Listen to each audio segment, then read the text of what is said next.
ಎರಡೇ ಮಾಸ ಮುಕ್ತಾಯ.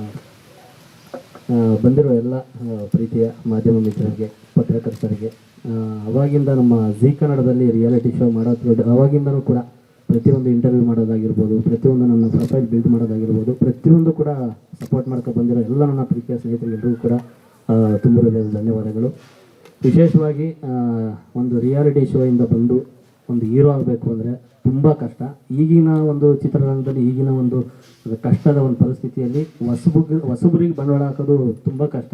ಅಂಥದ್ರಲ್ಲಿ ನಮ್ಮ ಬ್ರದರ್, ನಮ್ಮ ಸಂತೋಷ್ ಸರ್ ತುಂಬ ಇಷ್ಟಪಟ್ಟು ಕಷ್ಟಪಟ್ಟು ಒಂದು ಒಳ್ಳೆ ಸಿನಿಮಾ ಮಾಡಬೇಕು, ಒಂದು ಚಿತ್ರರಂಗಕ್ಕೆ ಒಂದು ಒಳ್ಳೆ ಕೊಡುಗೆ ಕೊಡಬೇಕು ಅಂತ ನನಗೆ ಬಂಡವಾಳ ಹೊಡ್ತಿರೋದು ನಿಜವಾಗ್ಲೂ ಇದು ದೊಡ್ಡ ಖುಷಿ. ಅಂದರೆ ಇಲ್ಲಿಂದಲೇ ಒಂದು ಲಾಂಚ್ ಮಾಡ್ತಾ ಇರೋದು. ನಾನು ಮಾಡಿದ್ದೀನಿ ಸಿನಿಮಾಗಳು, ಬಟ್ ಬಜೆಟ್ ಆಗಿರ್ಬೋದು, ಸ್ಟಾರ್ ಕ್ಯಾಸ್ಟ್ ಆಗಿರ್ಬೋದು, ಒಂದು ಮೀಡಿಯಮ್ ಮಾಡಿದ್ದೀನಿ. ಅತಿ ಪಕ್ಕ ಇದಕ್ಕೆ ಪ್ರಿಪ್ರೇಷನ್ ಆಗಿ 1.5 ವರ್ಷದಿಂದ ರೆಡಿಯಾಗಿ ಫೈಟ್ ಕಲಿತು, ಡ್ಯಾನ್ಸ್ ಕಲಿತು, ಜಿಮ್ ಮಾಡಿ, ಹೊಟ್ಟೆ ಎಲ್ಲ ಸಖತ್ ದಪ್ಪ ಇಲ್ಲ ಮುಖ ಎಲ್ಲ ಊದ್ಬಿಟ್ಟಿದೆ, ಅದೆಲ್ಲ ರೆಡಿ ಮಾಡಿ ಎಲ್ಲ ಒಂದು ಜರ್ನಿಲಿ ಈ ಥರ ಬರಬೇಕು ಒಬ್ಬ ಹೀರೋ ಅಂತ ಎಲ್ಲ ರೆಡಿ ಮಾಡಿದ್ದು ನಮ್ಮ ಸಂತೋಷ್ ಸರ್. ಮತ್ತು ನಮ್ಮ ಬ್ಯಾಕ್ಗ್ರೌಂಡ್ ನಮಗೆ ಪೂರ್ತಿ ಗಾಡ್ ಫಾದರ್ ಥರ ನಮ್ಮ ಯೋಗರಾಜ್ ಭಟ್ರು ಸರ್ ಅವರು ಬರಬೇಕಾಗಿತ್ತು. ನೆಕ್ಸ್ಟ್ ಕುಂಬಳಕಾಯಿ ಬರ್ತೀನಿ ಅಂತ ಹೇಳಿದ್ದಾರೆ. ಅವರು ಕೂಡ ಒಂದು ಕ್ಯಾರೆಕ್ಟರ್ ಮಾಡ್ತಿದ್ದಾರೆ ನಮ್ಮ ಸಿನಿಮಾದಲ್ಲಿ.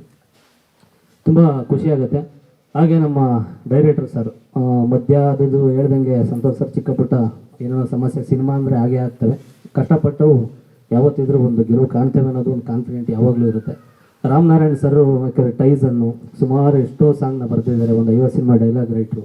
ಅಂಥ ದೊಡ್ಡವರು ನಮ್ಮ ಜೊತೆ ನಾವೊಬ್ಬ ಹೊಸಬರಿಗೆ ಹೀರೋ ಡೈರೆಕ್ಷನ್ ಮಾಡ್ತಿರೋದು ನಿಜವಾಗ್ಲೂ ಥ್ಯಾಂಕ್ ಯು ಸರ್. ಇದುವರೆಗೂ ಕೂಡ ನಮ್ಮ ತಂಡ ಯಾವಾಗಲೂ ಭಟ್ರು ಸರ್ ಹೇಳ್ತಾ ಇರ್ತಾರೆ, ಟೀಮ್ ಚೆನ್ನಾಗಿದ್ರೆ ಸಿನಿಮಾ ಮುಗಿಯುತ್ತೆ, ಸಿನಿಮಾ ಬೇಗ ಮುಗಿದಷ್ಟು ಥಿಯೇಟ್ರಿಗೆ ಚೆನ್ನಾಗಿ ಬರುತ್ತೆ. ಅವಾಗ ಜನ ನಿಜವಾಗ್ಲೂ ಒಪ್ಕೊಂತಾರೆ.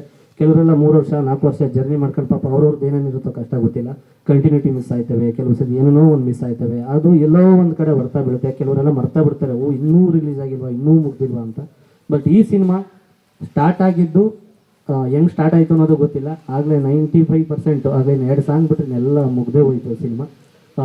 ಇನ್ನೊಂದು ಮಿರಾಕಲ್ ಏನು ಅಂತಂದರೆ, ಇಡೀ ಆಲ್ ಓವರ್ ಇನ್ನು ಕರ್ನಾಟಕದಲ್ಲಿ ಮಳೆ ಬಂದು ಏನೇನೋ ಆಯಿತು, ಆದರೆ ನಮ್ಮ ಸಿನಿಮಾದಲ್ಲಿ ಇದುವರೆಗೂ ಪ್ಯಾಕಪ್ ಅನ್ನೋ ಪದಗಳನ್ನ ಬಳಸೇ ಇಲ್ಲ ಸರ್. ಇದು ನಿಜವಾಗ್ಲೂ ಇದು ಟೀಮ್ನೋ ಇಲ್ಲ ದೇವರ ಆಶೀರ್ವಾದನೋ ಇಲ್ಲ ಎಲ್ಲ ಯಾರ್ಯಾರ ಅದೃಷ್ಟನೋ ಗೊತ್ತಿಲ್ಲ, ನಮ್ಮ ಅದೃಷ್ಟನೋ ಗೊತ್ತಿಲ್ಲ, ಇದುವರೆಗೂ ಪ್ಯಾಕಪ್ ಅನ್ನೋ ಪದ ಬಂದಿಲ್ಲ. ಏನು ಶೆಡ್ಯೂಲ್ ಹಾಕಿ ಬಂದಿದ್ರು ಡೈರೆಕ್ಟರ್ ಸರು, ಸಂತೋಷ್ ಸರ್ ಎಲ್ಲ ಏನೇನಿದೆ ಟೀಮು ಅದೇ ಪ್ರಕಾರವಾಗಿ ಸಿನಿಮಾ ಕ್ಲೀನಾಗಿ ಲಾಂಚ್ ಆಗಿದೆ. ಆಮೇಲೆ ಮಳೆ ಬಂತು, ಎಲ್ಲರೂ ಬೆಂಗಳೂರಲ್ಲೆಲ್ಲ ಸಿಕ್ಕಾಬಟ್ಟೆ ಮಳೆ. ಈಗ ಒಂದು 15 ದಿವಸದಲ್ಲಿ ಅಲ್ಲಿ ಬರ್ತಿಲ್ಲ ಅನ್ನೋರು, ಕರೆಕ್ಟಾಗಿ ಊಟಕ್ಕೂ ಬ್ರೇಕ್ ಅನ್ನೋರು, ಆಗ ಜೋರ ಬರೋದು, ಊಟ ಮುಗಿಸಿದ ತಕ್ಷಣ ಪಟ್ಟಂತ ಬಿಸಿಲಾಗ್ತದೆ ಸರ್. ನಿಜವಾಗ್ಲೂ ಇದು ಮಿರಾಕಲ್. ಮೊನ್ನೆ 2 ಫೈಟ್ ದಿವಸಲ್ಲೂ ಸಿಕ್ಕಾಬಟ್ಟೆ ಮಳೆ, ಇದೇನು ಇವತ್ತು ಪ್ಯಾಕಪ್ಪ ಅಂತ ಅಂದ್ಕೊಂಡು 7:30 ಗಂಟೆ ಊದು ಎಲ್ಲ ರೆಡಿ ಮಾಡ್ಕೊಳ್ಳೋ ವರ್ಷಗಳು ಕರೆಕ್ಟಾಗಿ ಕ್ಲೀನಾಗಿ ನಿಂತ್ಕೊಂಡು ಚಂದಮಾಮ ಬರೋದು, ಇಲ್ಲ ಚಿಕ್ಕಿ ನೋಡ್ತಾರೆ ಮೇಲ್ಗಡೆ ಕರೆಕ್ಟಾಗಿ ಬರೋದು.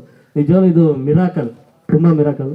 ಸ್ವಾದಿಷ್ಟತೆಯ ಸ್ವಾದ, ತಾಜಾತನದ ಆಹ್ಲಾದ, ಉತ್ತಮ ಆರೋಗ್ಯ ಮತ್ತು ಹೆಚ್ಚಿನ ರೋಗ ನಿರೋಧಕ ಶಕ್ತಿಯ ವೃದ್ಧಿಗೆ ಈಗ ನಿಮಗೆ ಸಿಗುತ್ತಿದೆ ಉತ್ತಮ ಗುಣಮಟ್ಟದ ಪೌಷ್ಟಿಕಾಂಶ Shri Vaidik millet health mix. ಇದು ಸಿರಿಧಾನ್ಯಗಳ ಸಂಪತ್ತು.